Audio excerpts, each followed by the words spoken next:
আসসালামু আলাইকুম। আমরা আজকে চকে চলে আসলাম। চকটা আমাদের বাসার পাশেই অবস্থিত। এখানে আসলে অটোমেটিক মনটা সবার ভালো হয়ে যায়। তো এইজন্য সকালবেলায় আমরা ৩ জনে মিলে চকে চলে আসলাম। তো আপনাদেরকে এখানে দেখাবো মানে গ্রাম্য প্রকৃতিগুলো কেমন সুন্দর হয়।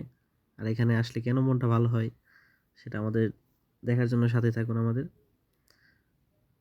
তো আমরা ৩ জনে সকালে হাঁটতে, হাঁটতে সকালে চলে আসলাম। কারণ সকালে তেমন কোনো কাজ ছিল না। আজকে শুক্রবার তো। তো এখানে বিভিন্ন প্রকার মানুষরা তাদের ক্ষেত খামার বিভিন্ন জিনিস রোপণ করেছে। এখানে লাল শাক দেখতে পাচ্ছেন। লাল শাক, সামনে আরো হচ্ছে ফুলকপি, তারপর হচ্ছে টমেটো, বিভিন্ন সবজির চাষ হয়েছে। এখন যেহেতু সবজির সিজন, এইজন্য এখানে এগুলা ভালোই চাষ হয়। কারণ আর এই চকের মাটিগুলো এত পরিমাণ হচ্ছে সার যে এখানে যেকোনো জিনিস রোপণ করলে অতি দ্রুত বড় হয়ে যায়। কি সুন্দর হয়েছে! এগুলো আসলে দেখলে মনটা অটোমেটিক ভালো হয়ে যায়। সিয়াম আমাদের সাথে আছে, সিয়াম আর আব্বাস আলী আমাদের সাথে আছে। সবাই আমরা সকালে চলে আসছি। এখানে আসলে কিছু জমি অলরেডি বিক্রি হয়ে গেছে। খুশি কম্পোজিট থেকে এই যে সাইনবোর্ডটা দেখতে পাচ্ছেন, খুরশেদ আলম, তো ওটা উঠে নাই। তো সকালের মনোরম পরিবেশটা দেখতে এত ভালো লাগছে, ভাষায় প্রকাশ করার মতো না। এই দেখছেন আমাদের, দেখেন চাচা আমাদেরকে সুন্দর করে, সে হচ্ছে তার মাথায় করে সবজি নিয়ে যাচ্ছে। এখানে যে হালি ফালানো হয়েছে, হালি ফালানোর পরে কিছুদিন পরে এখানে ধান চাষ হবে। এই চকটা কিন্তু এখন পুরো শুকিয়ে গেছে। এখন হচ্ছে কিছুদিন পরেই এই ক্ষেতগুলোতে হচ্ছে পানি দিয়ে ভরে তারপরে হচ্ছে এগুলোর মধ্যে ধান চাষ রোপণ করা হবে, পুরো সুন্দর করে চাষ দিয়ে। এই টমেটো ক্ষেতটা কত সুন্দর! এই যে আমাদের এক চাচি যাচ্ছে।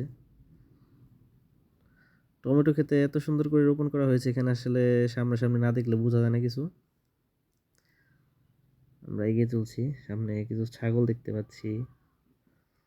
এই যে হালি ফালানো হয়েছে, বিভিন্ন জাতের হালি, এগুলা এক জাতের না কিন্তু, হ্যাঁ, বিভিন্ন জাতের হালি ফালানো হয়েছে। এই হালিগুলো থেকে সামনে ধান চাষ করা হবে। তো এখানে এত সুন্দর, মানে এখানে আসার পরে মানে মনটাই ভালো হয়ে গেছে। সবকিছু সাদা। কিছুদিন আগে এখানে প্রচুর পানি ছিল, ভরপুর পানি থাকার কারণে এখানে কিন্তু আসা যাইতো না। তো আমাদের ক্ষেত আছে সামনে, ওই ক্ষেতটা দেখার জন্য আমরা যাইতেছি। একটু হাঁটাও হলো, সাথে ক্ষেতটাও দেখা হলো। অনেকদিন পরে আসলাম তো এই জন্য আর কি। এখানে ট্রাক্টর যাওয়ার পরে হচ্ছে এরকম হয়ে গেছে রাস্তাটা, কাদা ছিল ওই অবস্থায়, এরকম ট্রাক্টর চলে গেছিল। তো এইখান দিয়ে কিন্তু আমরা ধান নিয়ে যাই, হ্যাঁ, যখন ধান কাটা হয় তো এইখান দিয়ে আমরা নিয়ে যাই।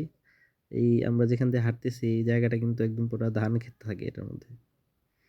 এই যে আরেক প্রকার হালি আছে, এই হালিগুলো আমাদের পরিচিত একজন লোকেই লাগাইছে, রোপণ করা হয়েছে এখানে।